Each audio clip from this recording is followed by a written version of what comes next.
What's up guys and welcome. You are watching Fazi Fitness.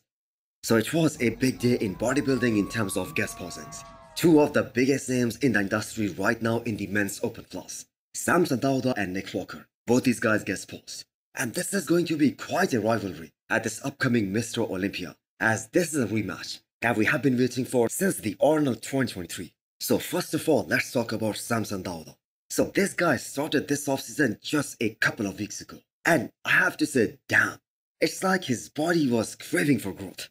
He went over 320 pounds in absolutely no time. And the people who were there in attendance, they said he looked so much big in person that what we are seeing on the camera, that isn't justifying that. So last year at the peak of his offseason, Samson was 330 pounds.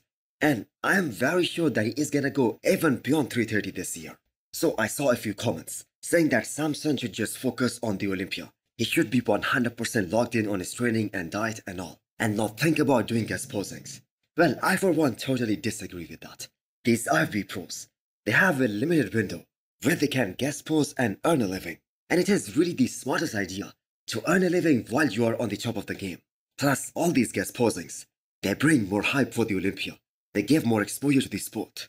The legend like Jay Cutler, back in the day he was guest posing every weekend so that he can support his bodybuilding career. So right now we are 19 weeks out from this upcoming Mr. Olympia 2024. And Samson only has a few weeks left until he travels to Kuwait and locks it down for good until it's the Olympia time. So he mentioned that he's going to be traveling to Kuwait by the end of June. So that is going to be around 15 to 16 weeks of prep. Look, there is no denying this fact that both Derek as well as Hadi Choopan, they are on a different level. But Samson Dauda's physique that we saw in UK, that was a step in the right direction. The judges always told him that they want to see that next level of conditioning on him. They want to see him more lean, more detailed, and more separated. And he got some of it when he suffered more for the Arnold Classic UK. He was a lot better than the Arnold in Olympus. So this time going into this year's Mr. Olympia, Samson knows what needs to be done in order to get truly peeled. He is one of the most dangerous bodybuilder on the earth right now, especially if he puts everything together. Almost all the bodybuilding experts believe that if he can bring that next level of conditioning, he's gonna be Mr. Olympia. Now, let's talk about the mutant, Nick Walker. He seems to be holding impressive shape post New York Pro, and really that is no surprise, because he was on the stage just a couple of weeks ago. And we know Nick Walker stays very lean year-round. And the reason I said before that this is gonna be a very interesting rivalry between Nick and Samson Dauda is that they haven't competed against each other since the Arnold Classic 2023. And that was actually the first time Samson was able to beat Nick Walker, which, by the way, was totally unexpected. No one saw that coming, because just a few months ago at the Olympia, Nick Walker placed third, and Samson Dauda placed sixth at that show. So that was kind of a big upset, because almost everyone thought that Nick Walker is gonna win that show hands down. So now, if we talk about his guest posing appearance, he did look really impressive as always. The legs need to come up from the front. But we have discussed it many times, and if Tyler Mannion said that his legs actually looked improved at this year's New York Pro, then we have to take his word for it, as he was there judging in person, and we only saw the pictures and the videos. And I believe one of the reasons his legs did not look improved is because his waist also got thicker. Because the ultimate goal is to have a better X-frame, is to have a better V-taper. But if you grow your waistline, the improvements that you have made in your legs, they aren't going to be that much evident. So Nick Walker needs to come back with that waist that he brought to the stage at the Arnold 2023. Although he lost that show, but he tried to come in as streamlined as he possibly could. That was arguably one of the best conditioning of his life. And as of right now, we do not know if that's even possible for him, whether he can bring down his waistline without compromising the size on his quads. But the fact is, that is exactly what he needs to do in order to be a title contender for this upcoming Mr. Olympia, or at least a contender for the top 3 spots. Because that isn't going to be easy either. And I'll tell you guys something. It's going to be so much more harder to dethrone Derek Lunsford this year compared to previous year. Because his shape isn't going anywhere. That is here to stay. And he is going to get more maturity and more density with every passing year.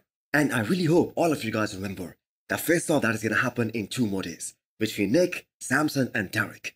These guys will work out together. And I believe there will be lots to talk about that afterwards. So another bodybuilder took off his shirt today, but it is safe to say that he is now retired from professional bodybuilding. although he still looks really great. So Steve Kuklo hit a few shots at his own show today. It was actually surprising to see how ripped he looked even though he hasn't been on a bodybuilding stage since 2022. I believe his last show was Texas Pro 2022 when we saw him last compete, where he got beat by not only just Andrew Jack but also Martin Fitzwater. And that was like a less impressive, less combative version of Martin compared to what we saw at this year's Detroit and the New York Pro, of course. So in all reality, almost every bodybuilder knows when it's time to hang up the posing trunks.